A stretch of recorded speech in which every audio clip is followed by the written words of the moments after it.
But while we're talking about cars and trucks, orders for the Tesla Cybertruck are apparently climbing. According to Tesla CEO Elon Musk, the stock getting a boost today off that news, up about 1.3%.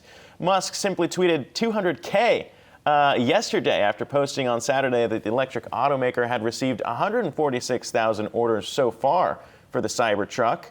Guys, it comes after Musk explained, in part, what caused the demo fail, resulting in shattered glass on the new pickup last week in a test of strength.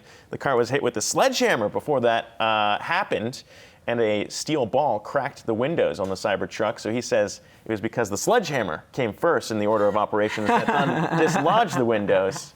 I'm not sure if everyone's believing it there, but that's at least a piece of what happened. I don't know. They got a lot of media attention for it, though, so I guess that was a W. Not necessarily good media attention, perhaps, you could say. They should have used the flamethrower. To try that would have been great. Yeah, that would have been solidify funny. the window. When we look at the success, though, or potential success of the Cybertruck, it is interesting because obviously 200,000 orders or pre-orders would be a substantial number to point to. But when we look at how people have been reacting to the demo so far, according to Morgan Stanley, 31% of investors think if a material redesign of the Cybertruck happens, it can be successful, which is not necessarily a vote of confidence here, because why would you say, oh yeah, if they redesign the thing they just announced, maybe that'll be successful?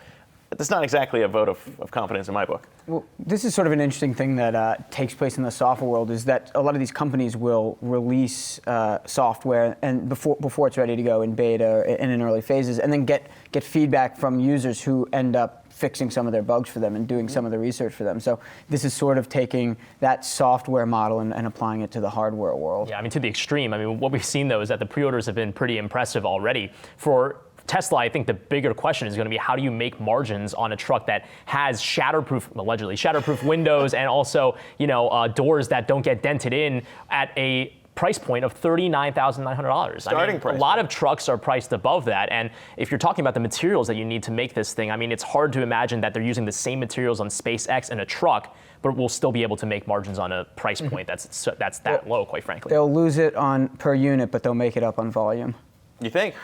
Is that something they that need you to have the sell production investors? That's capacity. exactly what people are trying to think. Yeah. The other thing, too, is that when we talk about Elon Musk giving order numbers on Twitter, I was kind of surprised. I get so nervous every time he tweets a number. We saw what happened with the SEC when he had put out production numbers before. His lawyers are probably a little nervous whenever he picks up that phone. This is exactly The tweet just said 200K, so it was very vague. So I'm sure, if the SEC want to look at it, they're like, yeah. Well, the other one said funding secured, and it could be referring to that could be referring to anything. It could really could have been anything. But no, this is what we're talking about. In that agreement, the SEC did say that internal lawyers would have to approve things that were relating to material non-public information, including delivery and/or order information.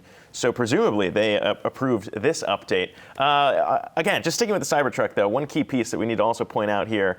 This was a piece of the video from Demo Day. Musk also tweeted out the video pitting his Cybertruck against Ford's F-150. Guys, we talk about a leader in the truck space just getting destroyed in a tug of war. Some people pointing out here that maybe the F-150 model was not exactly the same kind of strength model that we are seeing here in the Cybertruck, and that would kind of sway this tug of war. But nonetheless, clear what they're trying to say here, and that the Cybertruck's stronger than the Ford F-150. This is obviously all marketing, but isn't that what a lot of automotive marketing is, really?